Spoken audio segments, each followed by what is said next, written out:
Hi students, how are you? I think you all are very fine. जहाँ तक हमारी study concern है, ये चैप्टर आपका बहुत अच्छे से जा रहा है। जो मेरी आप लोगों से कॉन्वर्सेशन हुई है बाय फोन, तो इस चैप्टर में आपको कॉन्फिडेंस आया है। Very good. यानी जैसे कंसेप्ट आप सबके बहुत क्लियर हुए हैं।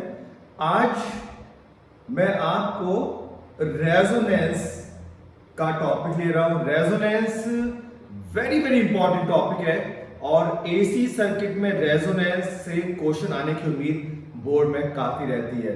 तो रेजोनेंस आज का प्राइम टॉपिक है।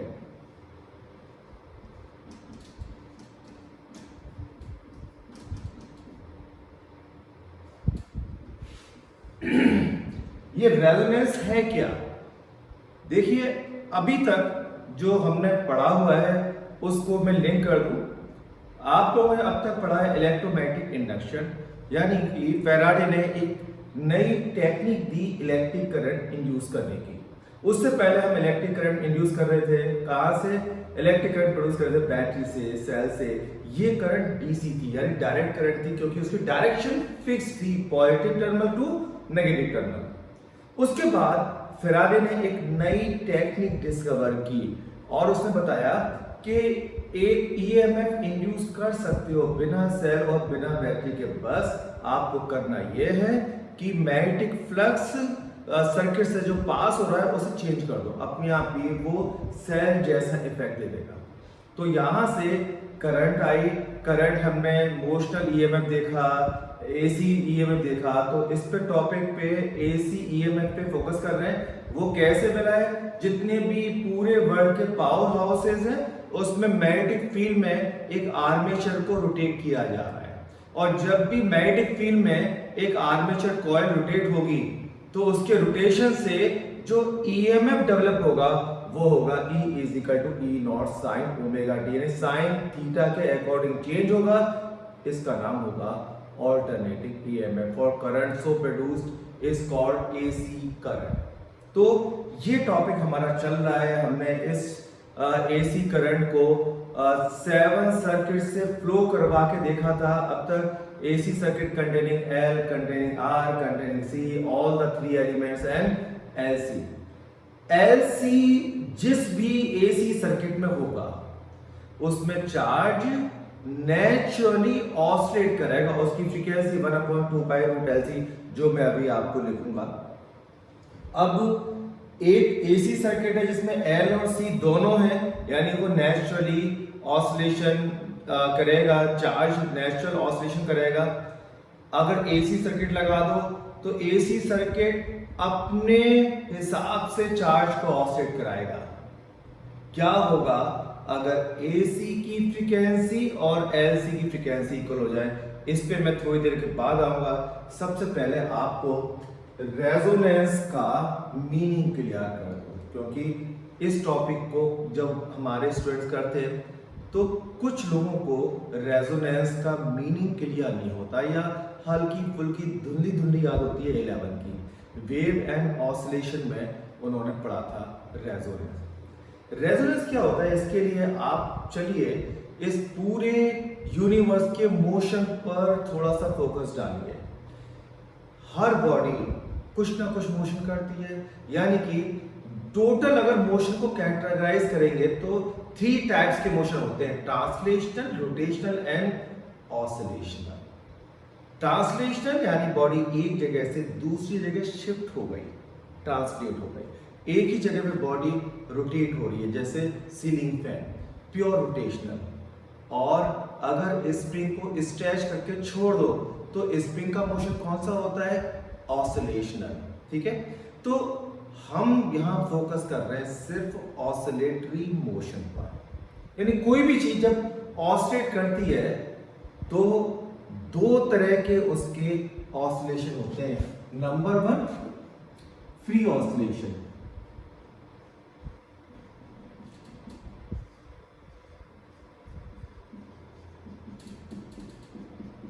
एक फ्री और दूसरा forced.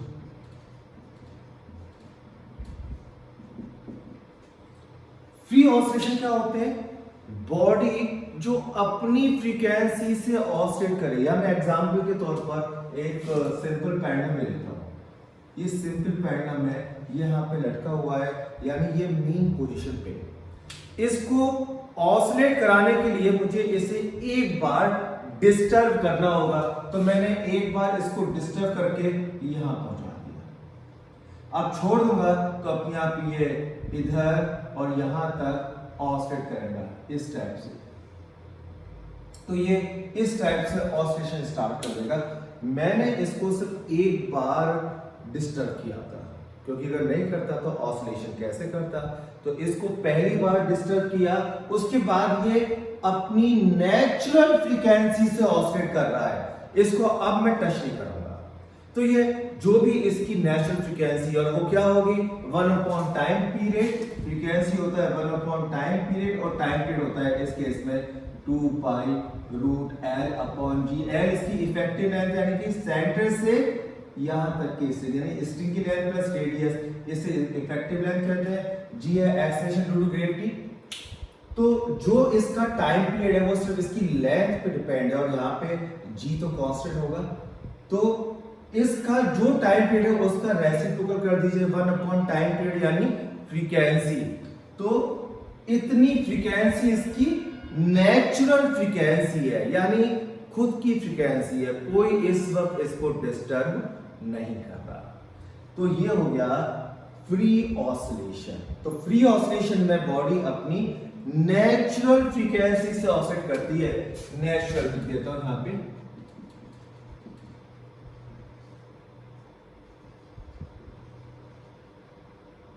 Natural frequency.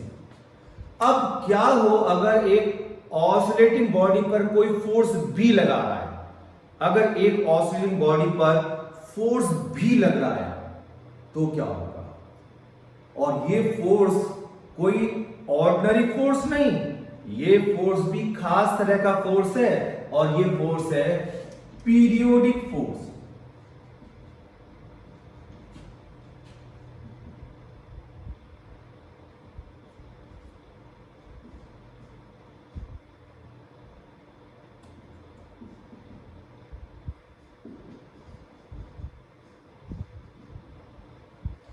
Periodic force, ये पीरियोडिक फोर्स क्या होता है मैं आपको दिखाता हूं। मान लो ये बॉडी है, ठीक है, इस पे मैं एक यहां से फोर्स लगाता हूं, और ये फोर्स कंटिन्यूअस लग रहा है, जैसे ये। तो आपने देखा कि ये इस बॉडी पर कंटिन्यूअस फोर्स लगा रहा हूं। तो ये तो हो गया नॉर्मल फोर्स जो लगते हैं, कंटिन्यूअसली जो लग रहे हैं। हम किसी कार को पुश कर रहे हैं, धक्का दे रहे हैं, या बॉडी पर लगातार कंटिन्यूअस फोर्स लगा रहे हैं, ये तो जो फोर्स अब तक पढ़े थे। एक फोर्स होता है जो कुछ टाइम इंटरवल के बाद लगता है, यानी इस पे फोर्स लगा, हट गया, फिर लगा, फिर हट गया, फिर लगा, फिर हट गया। तो इस तरह फोर्स आप देखोगे कि कंटिन्यूअस नहीं लग रहा, कुछ टाइम के बाद लग रहा है। तो टू कंसेक्यूटिव एक्शन के बीच का जो टाइम गैप होता है, that is time interval of या time period of the force. और 1 सेकेंड में कितनी बार फोर्स लगा, that is frequency of the force. तो जो भी पीरियोडिक फोर्स लगेगा उसकी अपनी फ्रीक्वेंसी होगी, अपना टाइम पीरियड होगा, यानी 2 बार जब लगा कंसेक्यूटिवली, एक फिर उसके अगली बार जब लगा, तो जो बीच में टाइम का गैप है that is time period of the force. और टाइम पीरियड का उल्टा कर दो 1 time period, frequency of the force. तो ये फोर्स की फ्रीक्वेंसी है। तो मैंने आपको अभी तक 2 चीजें बताई हैं। एक, बॉडी को एक बार मीन पोजीशन से डिस्टर्ब करके छोड़ दो तो बॉडी अपनी नेचुरल फ्रीक्वेंसी से नेचुरली ऑसिलेट करेगी। एक बताया मैंने पीरियोडिक फोर्स, ये वो फोर्स है जो कंटिन्यूअसली लगता, कुछ टाइम इंटरवल के बाद लगता है। तो इसमें यहां पर क्या होगा कि कुछ टाइम इंटरवल के बाद जब फोर्स लगेगा, इसको पीरियोडिक फोर्स कहेंगे, और इस फोर्स की अपनी अलग फ्रीक्वेंसी होती है, यानी 1 सेकेंड में कितनी बार फोर्स लग रहा है, that is frequency of the force. अब इन दोनों को मैं कंबाइन कर रहा हूं, क्या होगा अगर एक ऑसिलेटिंग बॉडी पर ये पीरियोडिक फोर्स लगेगा? दो बातें होंगी। अब आपके सामने दो दो फ्रीक्वेंसी हैं, एक बॉडी की अपनी फ्रीक्वेंसी और एक फोर्स की अपनी अलग फ्रीक्वेंसी, दो दो फ्रीक्वेंसी हैं। क्या होगा अगर ये दोनों फ्रीक्वेंसी मैच कर जाए, यानी रिजेंबल हो गई, एक जैसी हो गई, तब बॉडी वायलेंटली ऑसिलेट करने लग जाती है, यानी उसके टाइम, उसके एम्पलीट्यूड हो जाते हैं मैक्सिमम। इसको कहते हैं रेजोनेंस।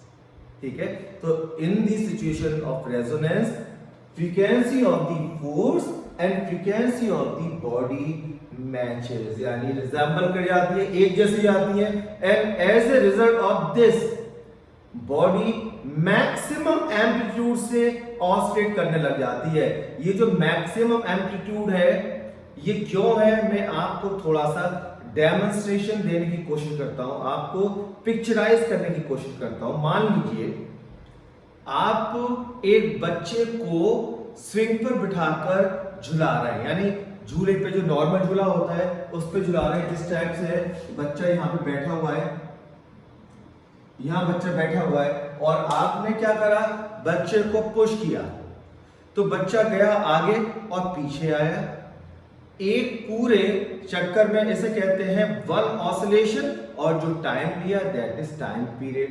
ये जो स्विंग है ये सिंपल पेंडुलम जैसा ही है, तो इसका टाइम पीरियड हम यहां से निकालेंगे। अब मैं जो इस बेबी को, इस बच्चे को पुश कर रहा हूं, तो यानी फोर्स लगा रहा हूं, तो मैं एक सेकंड में जो भी फोर्स लगाता हूं, जितनी बार लगाता हूं, फ्रीक्वेंसी है।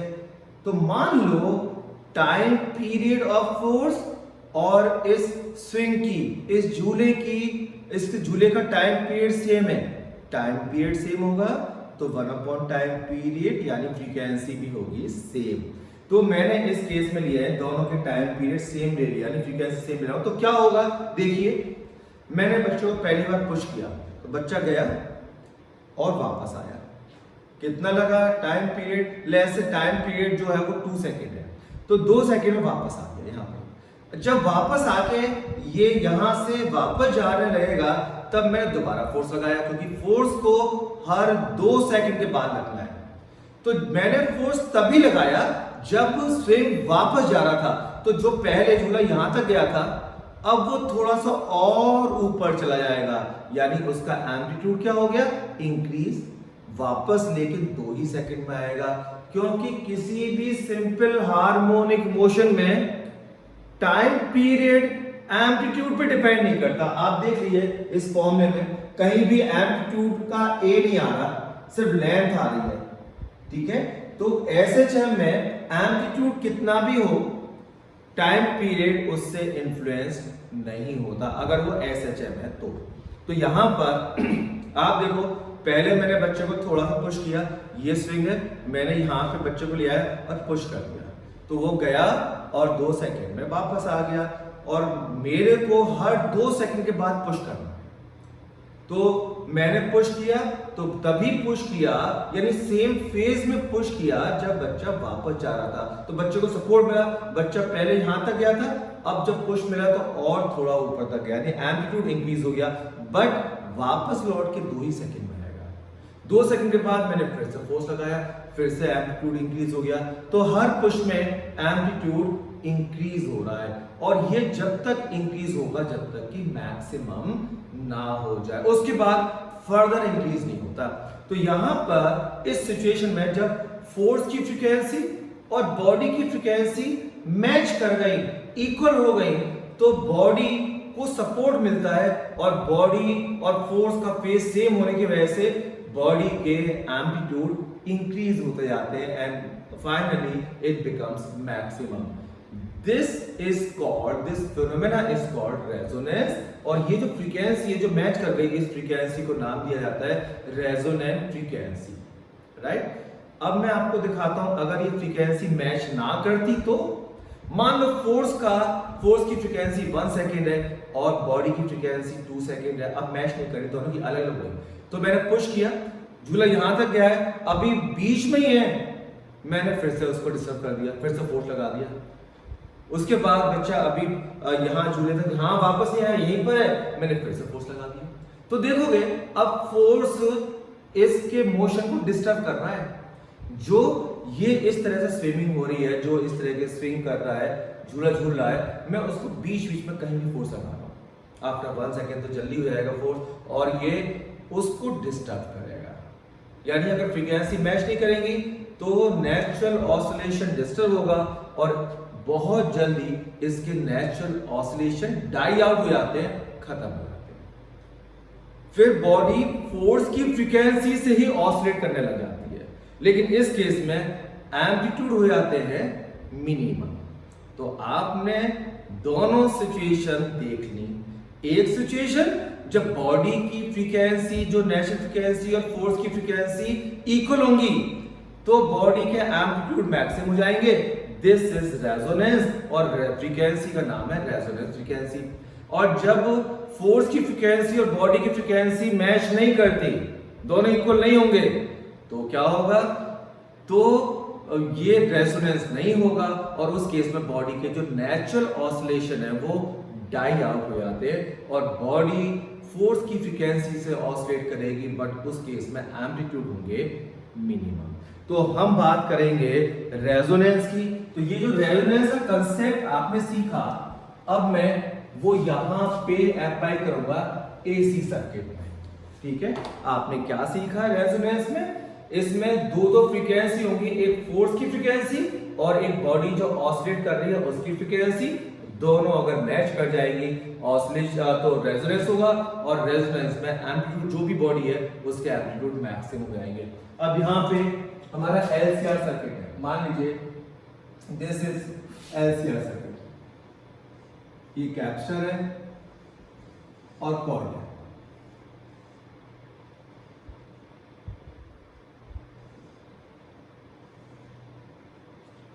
ठीक है, ये रजिस्टर, कैपेसिटर, इंडक्टर, तीन। आपको लास्ट क्लास में पता है जिस सर्किट में भी एल एंड सी दोनों होंगे उसमें चार्ज नेचुरली ऑसिलेट करेगा। मैं अभी फिलहाल इस सोर्स को निकाल देता हूं, इसमें एसी सोर्स नहीं है, सिर्फ इसको कैपेसिटर को चार्ज करके छोड़ दिया। अब क्या होगा, ये चार्ज बार बार यहां से जाएगा, इस पे वापस आएगा और चार्ज ऑसिलेशन शुरू कर देगा, यानी चार्ज के ऑसिलेशन स्टार्ट हो जाएंगे।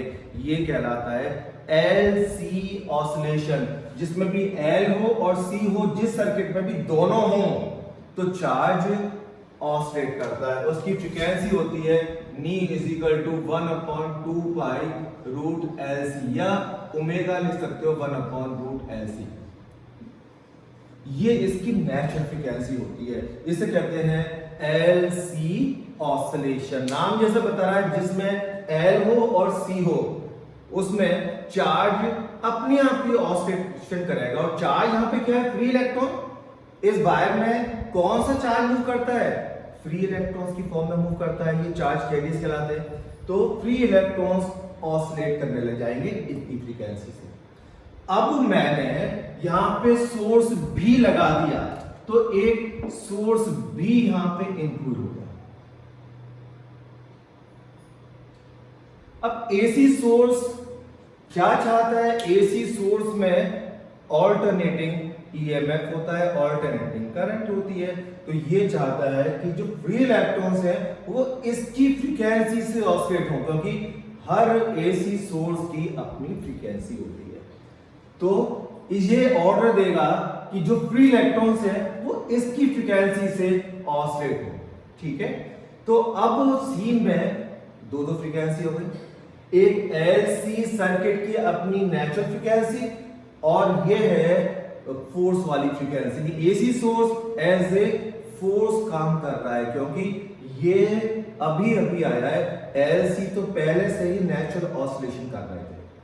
तो ऑसिलेटिंग बॉडी पर इसने अपनी जबरदस्ती लगानी शुरू कर दी। इसने कहा नहीं भाई, अब इससे ऑसिलेशन मत करो, आप मेरी फ्रीक्वेंसी से ऑसिलेट करो।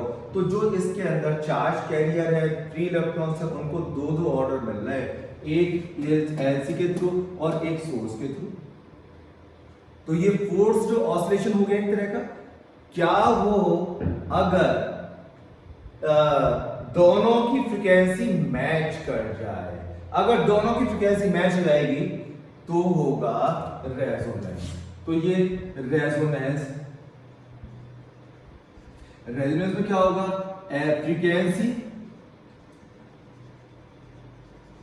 Of LC oscillation equal to frequency of source. Source की फ्रीक्वेंसी और एलसी की फ्रीक्वेंसी इक्वल रहेगी, और एज रिजल्ट ऑफ रेजोनेंस आपको पता है ना, करंट के एम्पलीट्यूड हो जाएंगे मैक्सिमम। जो भी बॉडी ऑसिलेट करती है उसको एम्पलीट्यूड मैक्सिमम हो जाते हैं रेजोनेंस में। तो यहाँ कौन ऑसिलेट कर रहा है, फ्री इलेक्ट्रॉन। तो फ्री इलेक्ट्रॉन्स के एम्पलीट्यूड मैक्सिमम हो जाएंगे, और फ्री इलेक्ट्रॉन के मोशन कहते हैं करंट, तो करंट मैक्सिमम हो जाएगी। तो जब भी रेजोनेंस होगा, at resonance I naught becomes maximum, या कह सकते हो करंट जो है वो मैक्सिमम हो जाएगी। ये कंसेप्ट था जो मैं आज आपको समझाना चाहता हूं। मैं आपको सारी चीज दिखाऊंगा, आखिर करंट मैक्सिमम हुई तो क्यों हुई, और मैं आपको लगभग 6 या 7 इंडिकेटर दूंगा, वो आपको याद रखने हैं अगर आपको एलसी सर्किट का ये ऑसिलेशन वाला पार्ट अच्छे से पूरा करना है, रेजोनेंस का पार्ट पूरा करना है। ठीक है, तो आइए अब मैं आपको ले चलता हूं रेजोनेंस की तरफ। रेजोनेंस का कंसेप्ट तो समझ लिया आपने कि एसी सोर्स की फ्रीक्वेंसी और एलसी की फ्रीक्वेंसी मैच करेंगी तो रेजोनेंस हो जाएगा। एज ए रिजल्ट इस सर्किट में करंट होगी मैक्सिमम। मैं आपको एक चीज यहां बताना चाहूंगा, कोई भी आपसे पूछता है कि एसी सर्किट में करंट कब मैक्सिमम होगी, आपका आंसर होगा जब रेजोनेंस होगा। और डीसी सर्किट में करंट कब मैक्सिमम होगी, डीसी मतलब जिसमें बैटरी और सेल लगे, वही ओम्स लॉ वाली सेकंड चैप्टर, उसमें करंट कब मैक्सिमम होगी, जब टोटल इंटरनल रेजिस्टेंस और टोटल एक्सटर्नल रेजिस्टेंस इक्वल हो जाएंगे। यानी इंटरनल और एक्सटर्नल रेजिस्टेंस जब इक्वल हो जाए तो डीसी करंट मैक्सिमम होती है। तो डीसी कब मैक्सिमम होती है और एसी कब मैक्सिमम होती है, आपको पता चल गया। एसी मैक्सिमम होगी जब रेजोनेंस होगा, तो ये ध्यान रखना। अब आपने क्या करा, ये एसी सोर्स की फ्रीक्वेंसी आती कहां से, एसी सोर्स कहां से है, पावर हाउस। ठीक है, पावर हाउस जहां इलेक्ट्रिसिटी का मास प्रोडक्शन हो रहा है। अब होता क्या है, पावर हाउस में क्या होता है, मैग्नेटिक फील्ड में, स्ट्रॉन्ग मैग्नेटिक फील्ड में एक आर्मेचर को घुमाते हैं, यानी सिंपल लैंग्वेज में बात करें तो टरबाइन घूम रही है। और जब भी मैग्नेटिक फील्ड में किसी कॉइल को घुमाएंगे तो ईएमएफ जो इंड्यूस होता है वो होता है E = E0 sin omega T. हम पहले निकाल चुके हैं, और इससे जो करंट इंड्यूस होगी I = I0 sin omega T. ये साइनसोइडली चेंज हो रहे हैं ईएमएफ, और इसको कहते हैं ऑल्टरनेटिंग। इसी को जो साइन थीटा के अकॉर्डिंग चेंज हो वो ही है ऑल्टरनेटिंग, क्योंकि साइन थीटा की वैल्यू हाफ साइकिल तक प्लस रहती है, हाफ साइकिल तक माइनस, यानी 0 से 180 डिग्री तक घुमाओ कॉइल को तो प्लस, और 180 से 360 तक माइनस, प्लस माइनस। ये ऑल्टरनेटिवली चेंज होगी, इसलिए ये ऑल्टरनेटिंग ईएमएफ है और ऑल्टरनेटिंग करंट है। अब आपने क्या करा, सारी कहानी यहां से शुरू होती है जब पावर हाउस में टरबाइन को घुमा रहे हैं मैग्नेटिक फील्ड में, नॉर्थ पोल साउथ पोल, उसके बीच में आप कॉइल को घुमा रहे हैं। आप मान लीजिए आपकी जान पहचान पावर से बहुत ज्यादा है, आपने फोन करके कहा कि अंकल जरा टरबाइन की फ्रीक्वेंसी इंक्रीज करो। फ्रीक्वेंसी आपने इंक्रीज, यानी जो पहले टरबाइन थी, आर्मेचर थी, वो ऐसे घूम रही थी, उसके बाद आपने इसकी फ्रीक्वेंसी को इंक्रीज किया। फ्रीक्वेंसी इंक्रीज किया तो क्या हुआ, एक्सएल होता है ओमेगा एल और एक्ससी होता है 1/ओमेगा सी। ओमेगा के इंक्रीज होने से कैपेसिटर का रिएक्टेंस डिक्रीज हुआ और कॉइल का रिएक्टेंस इंक्रीज हुआ, बिकॉज ये डायरेक्टली प्रोपोर्शनल है ओमेगा के और कैपेसिटेटिव रिएक्टेंस इनवर्सली प्रोपोर्शनल है ओमेगा के। तो आपने जो काम किया था कि आर्मेचर कॉइल जो पावर हाउस में नॉर्थ और साउथ पोल के बीच में यानी मैग्नेटिक फील्ड में जो टरबाइन घूम रही थी उसकी फ्रीक्वेंसी इंक्रीज की। इसकी इंक्रीज होते ही XC डिक्रीज हुआ और XL इंक्रीज हुआ, कुछ इस तरह से हुआ। ये मान लो XC है और ये है XL, तो XC होगा डिक्रीज और XL होगा इंक्रीज। उसके बाद आपने फ्रीक्वेंसी और इंक्रीज की तो XC और डिक्रीज हुआ, XL और इंक्रीज हुआ। एक टाइम ऐसा होगा कि दोनों हो जाएंगे इक्वल। इक्वल पे जरा हम रुक रहे हैं, यहाँ पे कुछ हमें खास मिलने वाला है कि मान लीजिए eight a particular frequency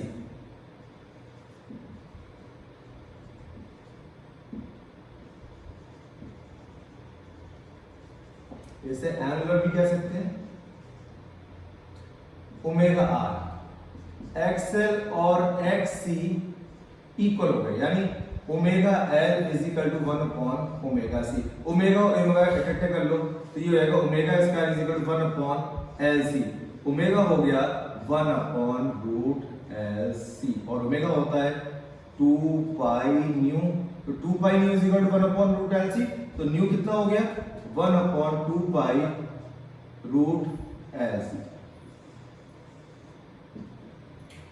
frequency. और एलसी की जो नेचुरल फ्रीक्वेंसी थी वो कितनी थी 1 अपॉन 2 पाई रूट एल सी।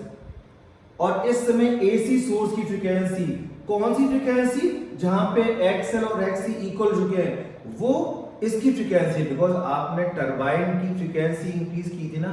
टरबाइन किसकी है सोर्स की, तो टरबाइन से यानी कि आर्मेचर कॉइल से सीधे सीधे इसको फ्रीक्वेंसी मिलती है, यही इसका हिस्सा है सोर्स का।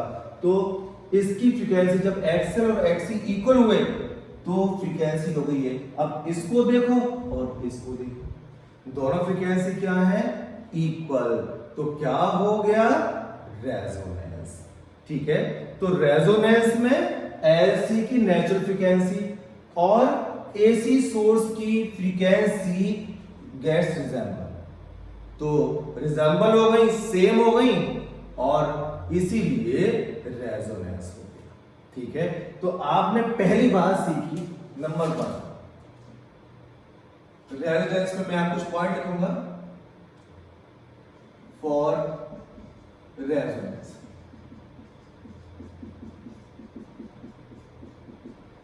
रेजोनेंस में पहला है एक्सएल इक्वल टू एक्ससी, यानी कि कैपेसिटिव रिएक्टेंस और इंडक्टिव रिएक्टेंस इक्वल हो जाता है। मैं इसको थोड़ा मिटा रहा हूं, मुझे थोड़ी स्पेस चाहिए आप लोगों को कुछ दिखाने के लिए, डिस्कस करने के लिए।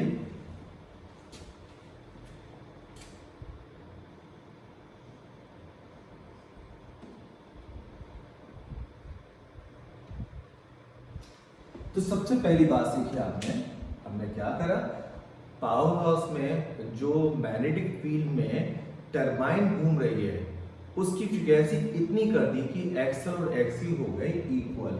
इसमें आई से मल्टीप्लाई कर दो, XL is equal to XC है, इसमें आई और आई से मल्टीप्लाई कर दो। आपको पता है सीरीज में करंट होती है सेम, तो आई एक्सएल क्या है वीएल और आई एक्ससी वीसी। कहां से आया formula V is equal to I R, ये जानते ही हैं। कॉइल के रेजिस्टेंस को क्या कहते हैं XC और कैपेसिटर के रेजिस्टेंस को XC और कॉइल के रेजिस्टेंस को XC। तो IR की ही शेप है, बस R के नाम चेंज हो गए। तो IR V तो हो गए, तो VL is equal to VC, यानी दूसरा पॉइंट कि VL और VC भी हो जाते हैं इक्वल रेजोनेंस पे। ठीक है, एट रेजोनेंस XL XC के इक्वल हो गया और VL VC, मतलब इसका जो पोटेंशियल डिफरेंस है VC का जो पोटेंशियल डिफरेंस होगा इसकी प्लेट के बीच में होगा VC, वो और VL कॉइल में जो पोटेंशियल डिफरेंस होगा वो रेजोनेंस के वक्त इक्वल हो जाएंगे, अदरवाइज इक्वल कभी नहीं होंगे। अगर इक्वल हो गए तो समझ जाना रेजोनेंस हो रहा है। ठीक है, तो दो इंडिकेटर मिल गए। तीसरा आता है फेज डिफरेंस क्या होगा और करंट क्या होगी। फेज डिफरेंस निकालते हैं, ठीक है, और इंपीडेंस निकालते हैं। इस सर्किट का टोटल रेजिस्टेंस क्या कहलाता है, इंपीडेंस। और इंपीडेंस के लिए इंपीडेंस ट्रायंगल, मैंने आपको बताया था इस सर्किट को सॉल्व करने के लिए दो ही ट्रायंगल होते हैं, एक फेजर डायग्राम होता है, एक इंपीडेंस ट्रायंगल होता है। इनमें से ही एक में से काम चल जाएगा आपका।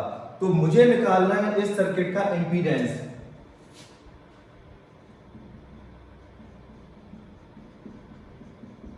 इंपीडेंस निकालना है तो मुझे क्या करना होगा, मुझे इंपीडेंस ट्रायंगल बनाना होगा। उसके लिए मैंने आपको अच्छे से सिखाया हुआ है, ये है ऊपर एक्सएल, नीचे एक्सी और ये आर, तीनों रेजिस्टेंस बना दिए। कॉइल का ऊपर आएगा, कॉइल में करंट लैग बिहाइंड होती है कॉइल में, और वोल्टेज लीड करती है।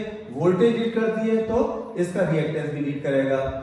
कैप्सूल में वोल्टेज लैग बिहाइंड होती है, ये भी लैग बिहाइंड होगा, और रेजिस्टेंस और आई सेम फेज में होते हैं, तो ये करंट वाली डायरेक्शन में, वो सेम चीज बना लिया आपने। और ये मान के चल रहे हैं सर्किट इज कॉइल डोमिनेटेड है, ये हमने एज्यूम किया है कि सर्किट इज कॉइल डोमिनेटेड, यानी कॉइल की सारी चीजें ग्रेटर होगी, बड़ी होंगी।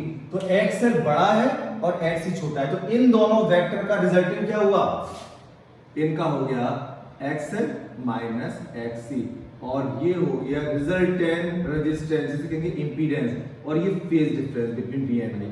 तो इंपीडेंस, इंपीडेंस ऊपर लिखा हुआ है, impedance Z is equal to, ये राइट एंगल ट्रायंगल दिख रहा है, इसमें पाइथागोरस थ्योरम लगा दीजिए, इसका स्क्वायर प्लस इसका square is equal to Z square, तो Z हो जाएगा under root R square plus XL minus XC का होल स्क्वायर, ये इंपीडेंस हुआ। अब at resonance XL equal to XC हो जाता है, तो एक्सएल माइनस एक्सी कितना हो जाएगा, जीरो। ये जीरो हो जाएगा तो Z क्या हो गया, Z is equal to under root R square plus zero का स्क्वायर, तो ये हो गया R, यानी Z is equal to R। ये तीसरी बात आ रही है, Z is equal to R। जब भी रेजोनेंस होगा तो इस पूरे सर्किट का रेजिस्टेंस सिर्फ ये होगा, क्यों, एक्सएल और एक्सी इक्वल एंड अपोजिट है, एक ऊपर है एक नीचे है, दोनों क्या हो जाएंगे, कैंसिल आउट हो जाएंगे, यानी ये दोनों रेजिस्टेंस तो लड़ कट के मर गए, दोनों खत्म हो गए। अब इसका राज चलेगा, इसका पूरा शासन चलेगा और ये कंट्रोल करेगा पूरे सर्किट को। इसलिए ये पूरे सर्किट का जो इंपीडेंस था यानी टोटल रेजिस्टेंस था वो सिर्फ इसके इक्वल हो गया। ठीक है, ये पॉइंट क्लियर हुआ। एक्सएल और एक्ससी इक्वल अपोजिट थे, कैंसिल हो गए, दोनों आपस में खत्म हो गए, बचा है तीसरा अकेला, ये ही रेजिस्टेंस है। तो इसमें Z जो होगा यानी इंपीडेंस होगा वो रेजिस्टेंस के बराबर होगा। फॉर एग्जांपल इसका रेजिस्टेंस है 4 ओम, इसका रेजिस्टेंस है 10 ओम, इसका रेजिस्टेंस 10 ओम। तो मुझे कहा कि Z बताओ, तो आपको कुछ नहीं करना, 10 इक्वल देखे ना, तो ये कंडीशन किसकी है, ये कंडीशन है इसकी। अगर इनके रेजिस्टेंस VL, XL और XC इक्वल है, पहली वाली कंडीशन के अकॉर्डिंग रेजोनेंस हो रहा है, रेजोनेंस है तो पूरे सर्किट का Z R की इक्वल होगा, तो सीधे कह दो 4 आंसर हो गया, आपको कैलकुलेट ही नहीं करना। ठीक है, तो Z बिकम्स R। जब फेज डिफरेंस कैलकुलेट करें, फेज डिफरेंस फाई, तो tan फाई क्या होता है, tan phi is equal to perpendicular upon base XL minus XC upon R। अब XL माइनस XC कितना हो जाएगा, 0, तो 0 upon R is equal to 0, तो फाई इज इक्वल टू क्या हो गया, जीरो। इसका मीनिंग ये हुआ कि जब भी रेजोनेंस होगा V और I सेम फेज में आ जाएंगे, V और I सेम फेज में, फेज डिफरेंस जीरो होगा। तो अगर रेजोनेंस नहीं हो रहा तो V और I में कुछ ना कुछ फेज डिफरेंस होगा, यानी कुछ ना कुछ एंगल तो बनेगा। तो जब भी LCR सर्किट है तो V और I के बीच में फेज डिफरेंस जरूर होगा, बस एक सिचुएशन को छोड़कर, जब रेजोनेंस हो रहा है। रेजोनेंस के वक्त फेज डिफरेंस जीरो होगा, यानी V और I सेम फेज में आ जाते हैं, राइट। तो इसको आप फेजर डायग्राम से भी समझ सकते हो, सेम चीज फेजर डायग्राम।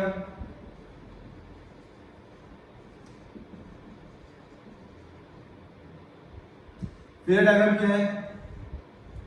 ऊपर VL, नीचे VC, VR, VL minus VC, क्योंकि इन दोनों वेक्टर का रिएक्टेंट VL माइनस VC, और ये हो गया टोटल V। ये टोटल V इसका भी होता है, आपको पता है इसका भी तीनों में डिस्ट्रीब्यूट होगा, तो तीनों में डिस्ट्रीब्यूट हो गया VR, VC, VL। अब तीनों को वेक्टर मेथड से ऐड करना पड़ेगा, बिकॉज AC सर्किट में जितनी भी V's हैं ये फेजर्स हैं, ये वेक्टर्स हैं। इसको स्केलर की मेथड से यानी अलजेब्रिकली ऐड करने की गलती बिल्कुल मत करना। तो हमने इसको किया, ये हो गया हमारा 5, तो V is equal to VR square plus VL minus VC का होल स्क्वायर। अब VL और VC क्या होते हैं रेजोनेंस के इक्वल, तो ये तो जीरो हो जाएगा, हट गया, तो V is equal to VR। ये एक और पॉइंट मिला आपको कि V is equal to VR। V क्या है? सोर्स का V और रेजिस्टेंस का V इक्वल हो जाएंगे। मान लो ये 220 वोल्ट है, अब रेजोनेंस हो रहा है, कहा गया रेजोनेंस हो रहा है, तो हमें रेजिस्टेंस के अक्रॉस पोटेंशियल डिफरेंस बताओ। कुछ भी नहीं करना, जो इसका पोटेंशियल डिफरेंस है दैट इज 220 वोल्ट, इसका भी 220 होगा। अगर इसका 100 है, इसका 100 होगा। इसका 50 वोल्ट है, इसका 50 वोल्ट होगा, क्योंकि रेजोनेंस पे ये वोल्टेज और ये वोल्टेज इक्वल हो जाती है। आपके सामने लिखा हुआ है, रिजल्ट भी आपके सामने आ गया। ये पॉइंट भी आपको याद रखना है। और tan phi phase difference, tan phi ये है phase difference, VL minus VC upon VR। VL minus VC zero हो गया, तो zero, phi is equal to zero. Phase difference इससे भी जीरो आया। आप देखो करंट क्या होती है, जिसमें भी 3 ओम में कॉमन होता है वो ऐसे लेते हैं। करंट है एक्स एक्सिस में, V आपको दिख रहा है V ऊपर है, तो V क्या हो गया हमारा, इससे ऊपर होगा, ठीक है। तो फाई से ऊपर यानी V लीड कर रहा है, करंट लैग बिहाइंड है। V lead, current lag behind, कितने से? फाई से। लेकिन जब रेजोनेंस होगा तो V भी I के ही फेज में आ जाएगा। तो पांचवी चीज, पांचवा पॉइंट इंपॉर्टेंट है, at resonance V and I becomes in same phase या comes in same phase।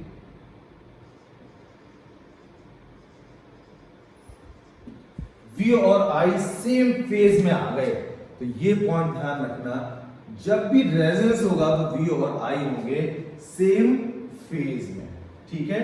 तो इसको भी काम खत्म हो गया, इसको भी मैं हटा देता हूं, इसका भी काम खत्म हो गया, इसको भी हटा देता हूं। अब आता है पावर फैक्टर क्या होगा, तो इस पॉइंट है पावर फैक्टर। पावर फैक्टर क्या होता है, कॉस लगा दो फेज डिफरेंस में, फेज डिफरेंस कितना है? 0, तो पावर फैक्टर कितना हो गया? cos 0, this is 1। यस, अगर कोई आपसे कहता है कि भैया एलसीआर सर्किट का पावर फैक्टर इस समय 1 है, तो समझ जाना रेजोनेंस हो रहा है। अदरवाइज एलसीआर सर्किट का पावर फैक्टर कभी भी 1 नहीं होगा। अगर रेजोनेंस नहीं हो रहा तो 1 नहीं होगा, अगर रेजोनेंस हो रहा है तो पावर फैक्टर 1 होगा। तो कई बार रेजोनेंस वर्ड हटा भी लेते हैं, आपको नहीं कहते रेजोनेंस हो रहा है, आपसे कहते हैं जी इस सर्किट का पावर फैक्टर 1 है। अपने आप ही समझ जाना रेजोनेंस हो रहा है और करंट उस समय मैक्सिमम होगी और V और I सेम फेज में होंगे। तो ये हमारा 6 पॉइंट था। 7 पॉइंट फ्रीक्वेंसी का जो फॉर्मूला है 1/2 पाई रूट LC, ये वाला फॉर्मूला रेजोनेंस के वक्त आप यूज कर सकते हो, इस्तेमाल कर सकते हो। क्यों? इसकी और इसकी फ्रीक्वेंसी सेम ही तो होती है, कोई प्रॉब्लम नहीं है। आप इस फ्रीक्वेंसी के फॉर्मूले को सिर्फ रेजोनेंस के वक्त यूज करोगे, अदरवाइज आप यूज नहीं करोगे। तो आपने देखा इतने सारे आपको लगभग 7 पॉइंट्स मिले आपको। ये 7 पॉइंट्स बताते हैं कि रेजोनेंस कब कब होगा, क्योंकि बोर्ड में एक गेम आपके साथ खेला जा सकता है। आपसे रेजोनेंस कहा ही नहीं कि हो रहा है, आपको LCR सर्किट दे दिया और आपसे पूछा भैया हमारे पास एक कैपेसिटर है, कैपेसिटर है 6 माइक्रोफैरड का, यानी 6 × 10⁻⁻6 फैरड का। इस सर्किट में कोई कॉइल बताओ L की वैल्यू क्या हो कि मेरे इस सर्किट में करंट मैक्सिमम हो जाए।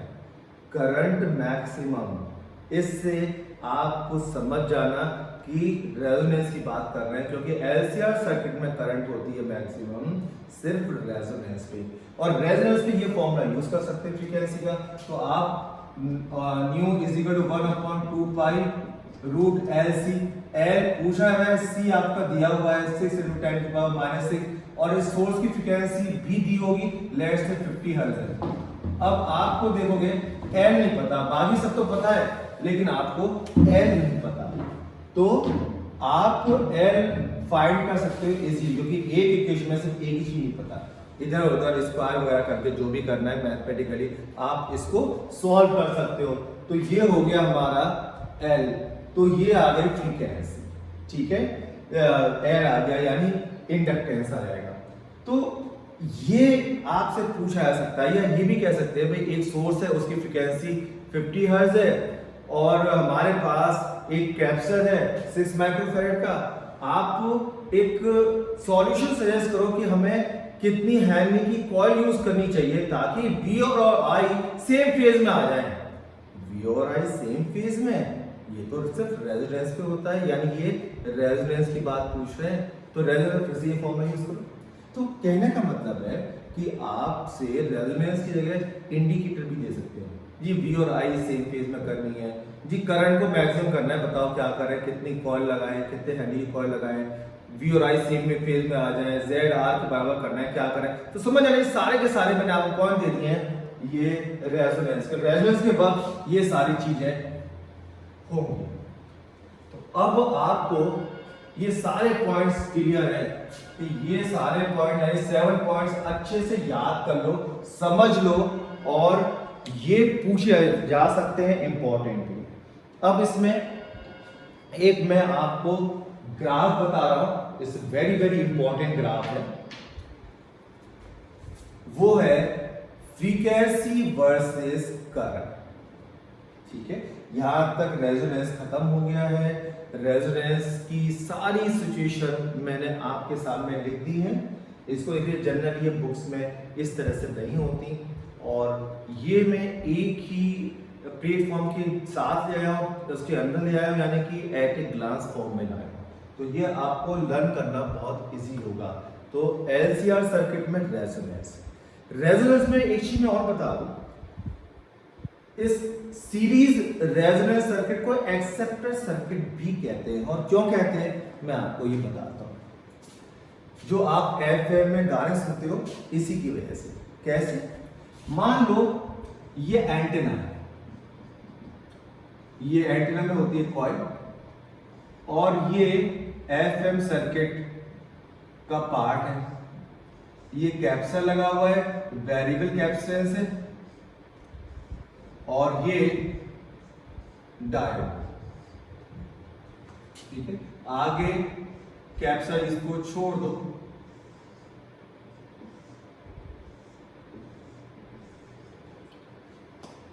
आप देखो ये L C और C चेंज होता है। C कैसे चेंज होता है मैं आपको थोड़ा सा हिंट देता हूं। आपने पैरेलल प्लेट कैपेसिटर तो पढ़ा ही है। C होता है उसका A epsilon upon D, A होता है area of the parallel plate capacitor. तो मान लो एक सर्कुलर प्लेट ये रही, एक सर्कुलर प्लेट ये रही, दोनों का एरिया A है, ओवरलैप कर रहा है। अब ये फिक्स होता है, इसको घुमाया जा सकता है, ऊपर एक स्विच होता है उसको घुमाया जा सकता है। घुमा रहे हैं तो एरिया क्या हो रहा है, कम हो रहा है, 0 हो गया, हट गए दोनों एक प्लेट के सामने से। अब फिर से ओवरलैपिंग स्टार्ट हुई, एरिया इंक्रीज हो रहा है, मैक्सिमम हो गया। तो एरिया को कम ज्यादा किया जा सकता है और इसी तरह से सी चेंज कराया जा सकता है। अब मान लो हमें रेडियो मिर्ची के गाने सुनने, रेडियो मिर्ची इसकी फ्रीक्वेंसी होती है 98.3 मेगाहर्ट्ज। तो हमने इसकी फ्रीक्वेंसी 1/2 पाई रूट LC के अकॉर्डिंग हमने 98.3 मेगाहर्ट्ज कर दी। अब ये एंटेना है, एंटेना पे सारे FM की फ्रीक्वेंसी आ रही है, इसके अलावा सारे मोबाइल फोन सर्विस प्रोवाइडर की आ रही है, वोडाफोन की, एयरटेल की, ASL की, जियो की, ठीक है।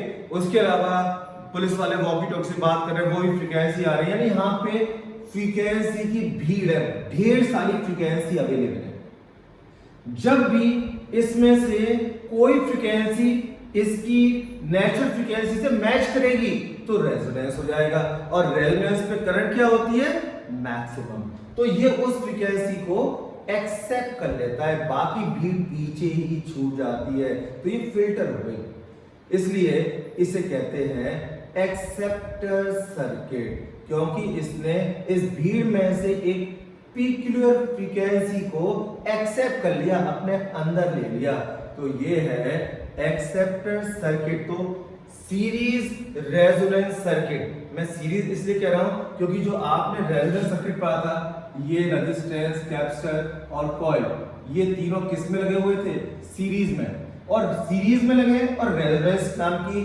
फिनोमेना भी हो रही है, तो ये है सीरीज रेजोनेंस सर्किट। तो सीरीज रेजोनेंस सर्किट में ये इसको एक्सेप्टर सर्किट भी कह रहे हैं,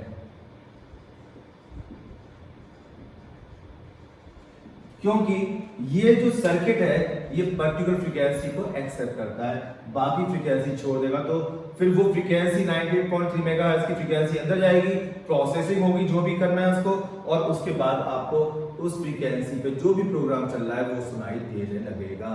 तो series resonance circuit is acceptor circuit, ये सीरीज है रेजोनेंस सर्किट, ये एक्सेप्टर सर्किट कहलाता है, उसका रीजन मैंने आपको दे दिया। तो ये एक इंपॉर्टेंट फिनोमेना थी, इसका यूज भी हमारे FM वगैरह में हो रहा है, इसी की वजह से हम लोग इस गानों का लुत्फ उठा पाते हैं, मजे ले पाते हैं, ठीक है। अब आ रहा है LCR सर्किट में जो करंट फ्लो हो रही है और फ्रीक्वेंसी का रिलेशन। तो मैं आपको एक LCR सर्किट बनाता हूं छोटा सा, ये है रेजिस्टेंस, कैपेसिटर, कॉइल,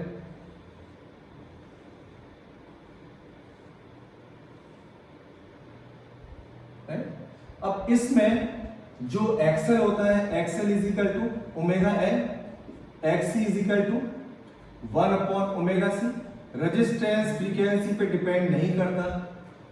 करंट, किसी भी सर्किट में करंट निकालनी है तो I is equal to E/Z, यानी सर्किट का total EMF divide by total resistance. Total resistance को इंपीडेंस कहते हैं। अब इसमें आप क्या करोगे, Z की वैल्यू क्या होगी, Z होता है R² plus XL minus XC, XL minus XC का होल स्क्वायर। ये इंपीडेंस लाइन तो आपको याद ही होगा, मैं बना देता हूं, ऊपर XL नीचे XC, ये R, तो ये XL माइनस XC और ये था Z, ये फेज डिफरेंस। तो इस सर्किट से मैंने आपको बनाया है, ठीक है। तो ये वाला इंपीडेंस ट्रायंगल आप हमेशा अपने दिमाग में रखना, ये हो गया। अब जब भी हम फ्रीक्वेंसी कम ज्यादा करेंगे, फ्रीक्वेंसी किसकी, AC सोर्स की, AC सोर्स की फ्रीक्वेंसी कैसे कम ज्यादा करोगे, टरबाइन की फ्रीक्वेंसी को कम ज्यादा करके, क्योंकि सारी कहानी स्टार्ट होती है पावर हाउस में मैग्नेटिक फील्ड में टरबाइन के घूमने से।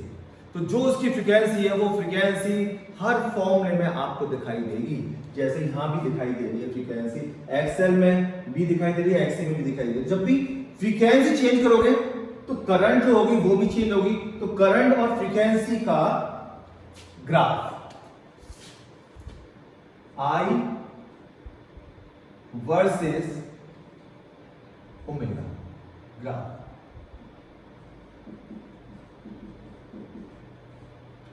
ये आता है इस टाइप से।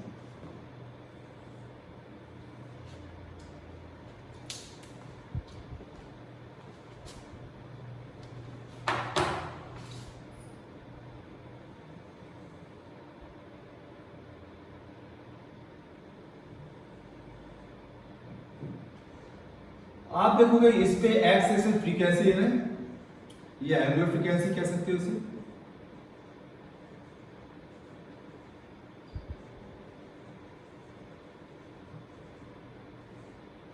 दिस ओमेगा इस साइड है और करंट जो है आई वो वाई एक्सिस में, ये वाई है, इस पे करंट है और इस पे फ्रीक्वेंसी है।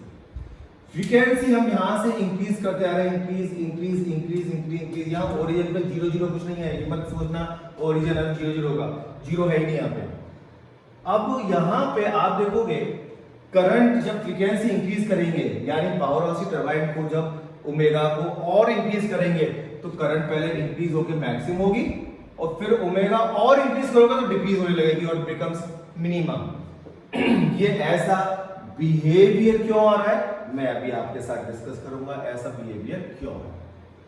ठीक है, आपने देखा था ये जब भी आप फ्रीक्वेंसी इंक्रीज करोगे, यहां से इधर जा रहे हो यानी कि इंक्रीज कर रहे हो, तो एक्स ही होगा डिक्रीज क्योंकि ओमेगा के इनवर्सली प्रोपोर्शनल है और एक्सएल होगा इंक्रीज। तो ओमेगा इंक्रीज कर रहे हैं यानी हम इधर जा रहे हैं, ओमेगा इंक्रीज हो रहा है, तो ये है नीचे एक्सएल और ये है एक्सी।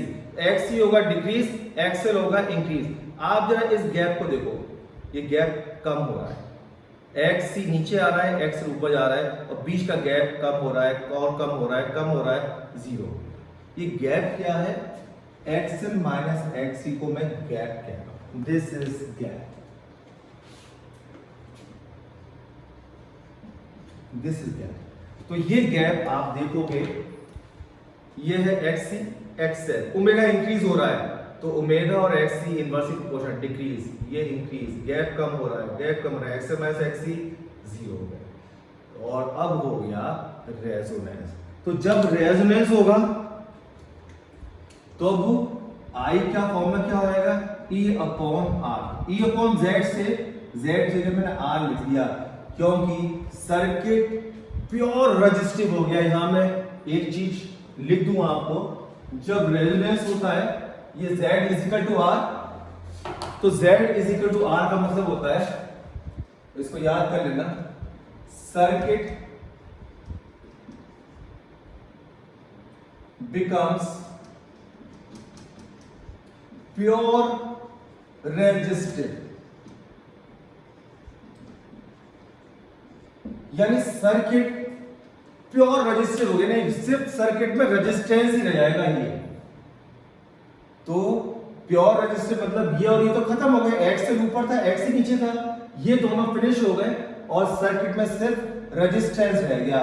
तो जो रेजिस्टेंस की प्रॉपर्टी होंगी वही सर्किट की होंगी। जैसे रेजिस्टेंस में V और I सेम फेज में होते हैं, तो रेजोनेंस जब भी होता है तब V और I सेम फेज में हो जाते हैं। रेजिस्टेंस का पावर फैक्टर 1 होता है, तो जब रेजोनेंस होता है तो LCR सर्किट का पावर फैक्टर भी 1 हो जाता है।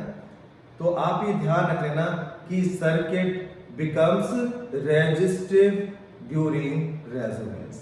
तो एक क्वेश्चन आता है कि how can LCR circuit be pure resistive at resonance, ये आंसर है। ओके, अब फिर से अपने इस पे आते हैं। तो आपने फ्रीक्वेंसी वर्सेस करंट का ग्राफ देखा और इसका बिहेवियर भी देखा कि हो क्या रहा था कि जब हमने ओमेगा को इंक्रीज किया तो एक्सी डिक्रीज और एक्सएल इंक्रीज, गैप खत्म हो गया, जीरो हो गया, अब फिर से गैप आ गया, फिर से इंक्रीज हो गया।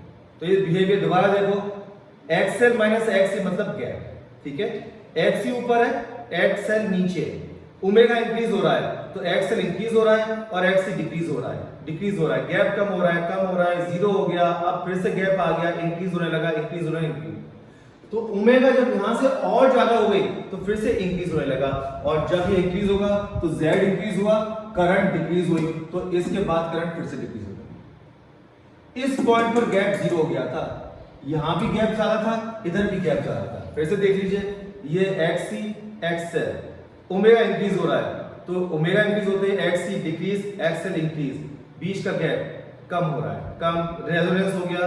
अब और ओमेगा इंक्रीज हुआ तो ये नीचे चलता चला जाएगा और ये ऊपर,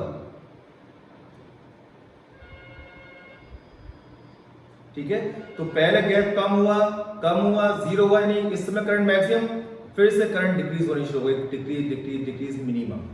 तो ये बिहेवियर मेरे ख्याल से आपको समझ में आ गया कि ओमेगा रेजोनेंस फ्रीक्वेंसी के बाद ये करंट फिर से कम क्यों हो गई।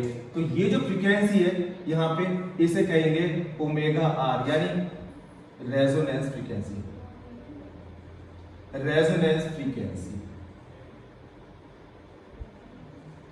सो at this frequency, this is resonance frequency, right. तो this is very crucial point कि यहां पे इस पे ग्राफ की पीक आ रही है, यानी करंट क्या है, मैक्सिमम। तो जो आपने पॉइंट देखा था कि I बिकम्स मैक्सिमम, ये मैंने लिखा, तो ये है 8th पॉइंट है, इस पे लिख दो, at resonance I becomes maximum, I becomes maximum. क्यों होती मैक्सिमम? क्योंकि उस वक्त इंपीडेंस मिनिमम हो जाता है। मैं आपको इंपीडेंस का भी ग्राफ ड्रॉ करके दिखा देता हूं, इंपीडेंस और फ्रीक्वेंसी का। यहां पे Z है y एक्सिस पे, ओमेगा यहां पर है,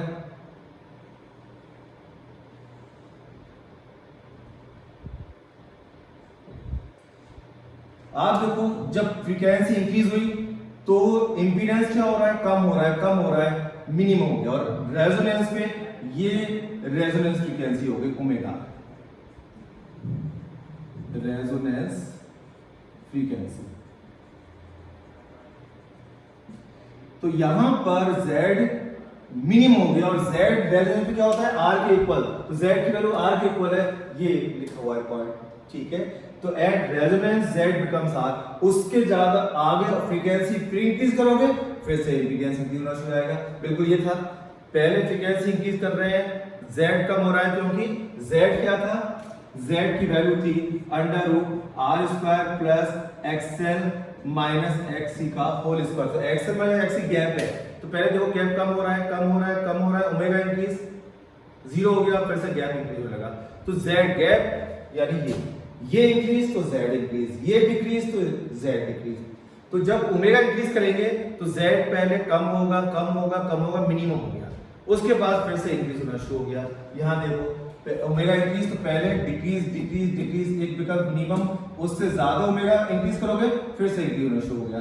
तो रेजोनेंस पर Z मिनिमम होता है, इसलिए करंट मैक्सिमम होती है। बिकॉज करंट का फॉर्मूला क्या होता है, I का फॉर्मूला होता है E/Z। तो Z और I क्या है, इनवर्सली प्रोपोर्शनल। करंट मैक्सिमम क्यों हुई, क्योंकि Z मिनिमम हो गया। क्यों मिनिमम हो गया, मैं आपको दिखाता हूं। देखो ये R का स्क्वायर है और XL माइनस XC का भी स्क्वायर है। स्क्वायर वाली क्वांटिटीज कभी नेगेटिव नहीं हो सकती, बिकॉज -1 का स्क्वायर भी +1 होता है। तो ये सारी पॉजिटिव क्वांटिटीज है, +1 है, तो इस ब्रैकेट के अंदर कभी भी नेगेटिव नहीं आ सकता। मतलब इस टाइप की कोई क्वांटिटी नहीं आ सकती कि √4 - 3 आ ही नहीं सकता, माइनस साइन ही नहीं आ सकता, बिकॉज स्क्वायर की क्वांटिटीज है। अब स्क्वायर की क्वांटिटीज मिनिमम कब होती हैं, जब जीरो होती है। आप देखो एक स्केल को दिमाग में रख लो, यहाँ जीरो है, ऊपर +1 +2 एंड +3 इस टाइप से, और नीचे -1 -2, ये डिक्रीज होना और ये इंक्रीज होना कहलाता है। अब देखो माइनस हो नहीं सकती, यानी कम से कम वैल्यू क्या हो सकती है, सिर्फ 0, क्योंकि बाकी वैल्यूज तो प्लस में चली आएंगे, +1 +2।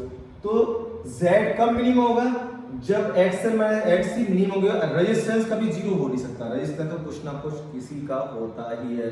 तो R पे छोड़ो, XL माइनस XC को की वैल्यू जब मिनिमम Z मिनिमम, तो XL माइनस XC की मिनिमम वैल्यू 0 होती है। और ये होती कब है? रेजोनेंस पर, क्योंकि रेजोनेंस पे X और XC इक्वल हो जाते हैं। तो X और XC इक्वल हो गए, रेजोनेंस पे Z हो गया मिनिमम, और अगर Z मिनिमम हो गया तो करंट क्या हो गई? मैक्सिमम। तो अब आपको ये भी आंसर मिल गया, रेजोनेंस में आकर ऐसा क्या होता है कि करंट मैक्सिमम हो जाती है, क्योंकि रेजोनेंस पे पूरे सर्किट का resistance that is impedance minimum हो जाता है, तो करंट में। तो ये रेजोनेंस वर्सेस फ्रीक्वेंसी था, ये करंट वर्सेस फ्रीक्वेंसी है। मैं इसको फिलहाल हटा रहा हूं, आपकी स्टडी मेरे वीडियो को स्टॉप करके ये ग्राफ आप नोट कर सकते हो। अब इसमें एक बहुत इंपॉर्टेंट पॉइंट आएगा, क्वालिटी फैक्टर, Q फैक्टर। ठीक है, इस Q फैक्टर को मैं नेक्स्ट वीडियो में लेता हूं। अभी के लिए इतना ही बहुत है। मैं आपको एक चीज बता दूं, अगर यह है एक और ग्राफ मैं प्लॉट कर रहा हूं, इन सबको मैं हटा रहा हूं, ये वाला पॉइंट समझना, एंगुलर ये है रेजोनेंस फ्रीक्वेंसी।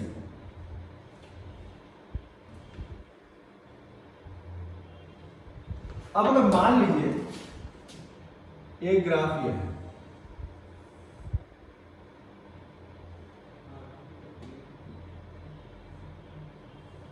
ये वाला ग्राफ है, ठीक है।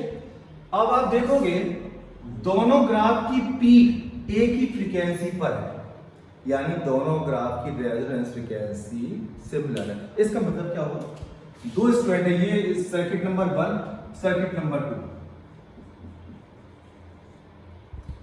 दोनों पे एसी सोर्स सेम है।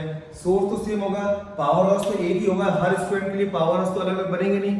तो सोर्स एक ही सोर्स से दोनों में करंट आ रही है, तो सोर्स दोनों की सेम है। इसमें कुछ और रेजिस्टेंस है, इसमें मानो 3 ओम है, 4 ओम है, इस टाइप में कुछ एलसीआर ये अलग है, ये अलग है। दो सर्किट का ग्राफ अलग अलग हो गया।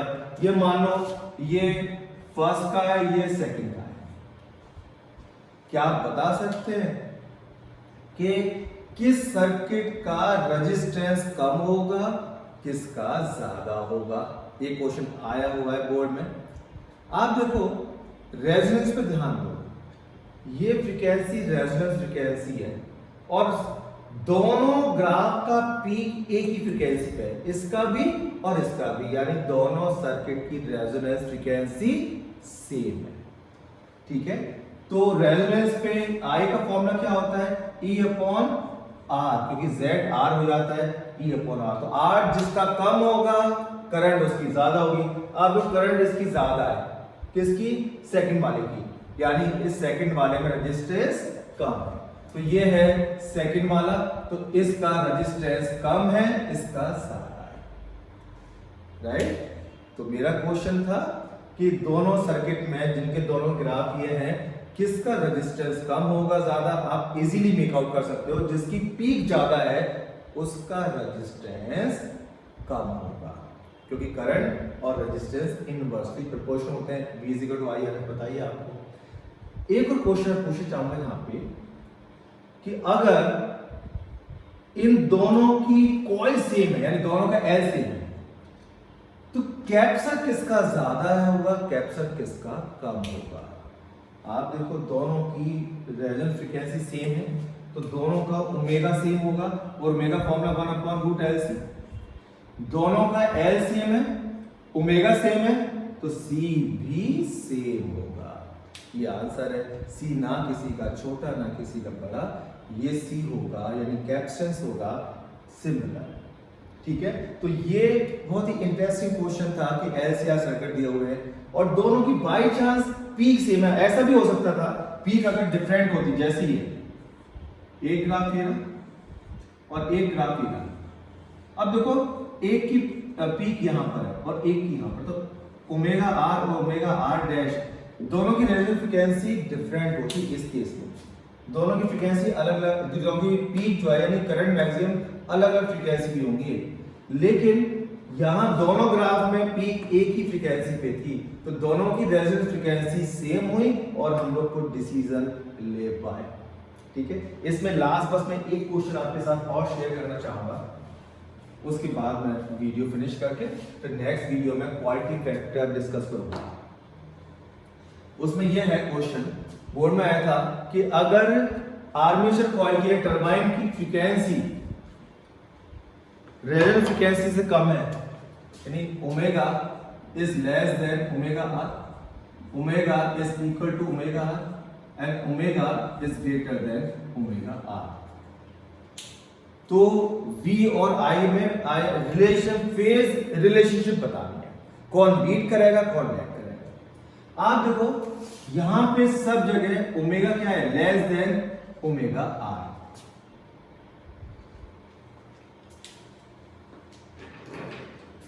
यहां पे आप देखो इस नेगेटिव एक्स साइड में, एक्स एक्सिस में, यहां पे ओमेगा ओमेगा आर से छोटा है और यहां पे ओमेगा ओमेगा आर से बड़ा है। तो जब omega is less than omega R, XL का फॉर्मूला आपको पता है omega L, X C 1 omega C. तो जब ओमेगा छोटा है तो एक्सएल क्या होगा, स्मॉलर, और एक्सी क्या होगा, ग्रेटर, बिकॉज ओमेगा और एक्सी इनवर्सली प्रोपोर्शनल है। तो इस कंडीशन पे XL is smaller than XC, यानी कैपेसिटर डोमिनेटेड हो गया सर्किट। अब कैपेसिटर की चलेगी, कैपेसिटर में करंट हमेशा लीड करती है, तो when omega is less than omega R, इसमें क्या होगा, आई लीड्स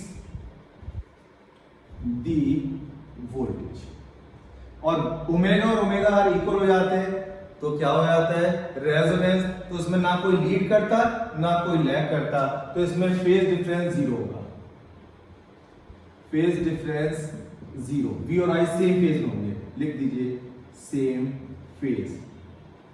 और जब तीसरी कंडीशन है omega is greater than omega R, यानी इधर वाली ओमेगा, यहां पे सारी ओमेगा ओमेगा आर से ज्यादा है, तो ओमेगा जब इंक्रीज होगा तो एक्सएल होगा ज्यादा और एक्सी होगा कम, क्योंकि ओमेगा के इनवर्सली प्रोपोर्शनल है एक्सी। तो ओमेगा हो गया यहाँ पे कम, एक्सएल हो गया ज्यादा, तो ये हो गया कॉइल डोमिनेटेड सर्किट हो गया। तो ये इधर की फ्रीक्वेंसी पर कॉइल डोमिनेटेड है, कॉइल डोमिनेटेड, और इधर की फ्रीक्वेंसी पर कैपेसिटर डोमिनेटेड। तो कॉइल में आप कॉइल की चलेगी, कॉइल में करंट हमेशा लैग बिहाइंड होती है, तो omega is omega greater than omega R, तो इसमें क्या होगा, आई लैग्स बिहाइंड होगी दी वोल्टेज। ठीक है, ये बोर्ड में क्वेश्चन आया था, इसलिए मैं डिस्कस किया आपसे। यहां पर हमने रेजोनेंस के बारे में काफी सारे इनपुट्स लिए। सबसे पहले हमने रेजोनेंस देखा, रेजोनेंस क्या था, रेजोनेंस पे एलसी सर्किट की नेचुरल फ्रीक्वेंसी और सोर्स की फ्रीक्वेंसी मैच कर जाती है, एक जैसी होती है, उस पे इतनी सारी बात हुई थी, एक्सएल एक्स इक्वल हो गए और इसलिए कैंसिल हो गए थे, circuit become pure resistive, Z और आर इक्वल हो गया प्योर रेजिस्टिव, करंट मैक्सिमम हो गई, फेज डिफरेंस 0 हो गया, पावर फैक्टर 1 हो गया। तो ये फॉर्मूला फ्रीक्वेंसी का यूज कर सकते हैं। तो ये सारे सिम्टम्स थे रेजोनेंस के। फिर जब रेजोनेंस हुआ तो करंट मैक्सिमम, इस सर्किट को हमने नाम दिया सीरीज रेजोनेंस सर्किट, और ये एक्सेप्टर सर्किट भी कहलाता है। तो जो हम एफएम में कोई भी ट्यून करके किसी स्टेशन से मैच करते हैं फ्रीक्वेंसी, अपने सिस्टम की फ्रीक्वेंसी को, तो वो एक्सेप्टर सर्किट के थ्रू करता है और उस फ्रीक्वेंसी को एक्सेप्ट करके उसके जो भी प्रोग्राम है उसको प्ले करता है। फिर हमने करंट वर्सेस फ्रीक्वेंसी का ग्राफ प्लॉट किया, फ्रीक्वेंसी इंक्रीज करेंगे तो करंट कैसे चेंज होगी। हमने फ्रीक्वेंसी और इंपीडेंस का ग्राफ भी देखा, फ्रीक्वेंसी के साथ इंपीडेंस कैसे चेंज होगा वो भी देखा। और हमने तो एलसीआर सर्किट लेकर पीक के हिसाब से, पीक देख के ये गैस करना सीखा किसकी करंट ज्यादा होगी, किसकी करंट कम होगी, जिस पीक की देख के, और आई के हिसाब से आर उल्टा होगा, आर जिसकी पीक ज्यादा है उसका आर रेजिस्टेंस कम होगा। ठीक है, ये किया। और इधर वाले साइड ये है फ्रीक्वेंसी कैप्चर डोमिनेटेड है और इससे बाहर वाली कॉइल डोमिनेटेड फ्रीक्वेंसी का एरिया है। कैप्चर का एरिया, कॉइल का एरिया, और बीच वाला ना किसी का, ना कैप्चर का ना कॉइल का, फेज डिफरेंस 0। ठीक है, तो मेरे ख्याल से अभी मैं यहाँ पे इसको स्टॉप करता हूँ और नेक्स्ट वीडियो में आपके साथ मिलूंगा, उसमें क्वालिटी फैक्टर डिस्कस करूंगा। क्वालिटी फैक्टर क्या है, इसको हम सेलेक्टिविटी भी कहते हैं। ठीक है, that's all for today, goodbye, take care.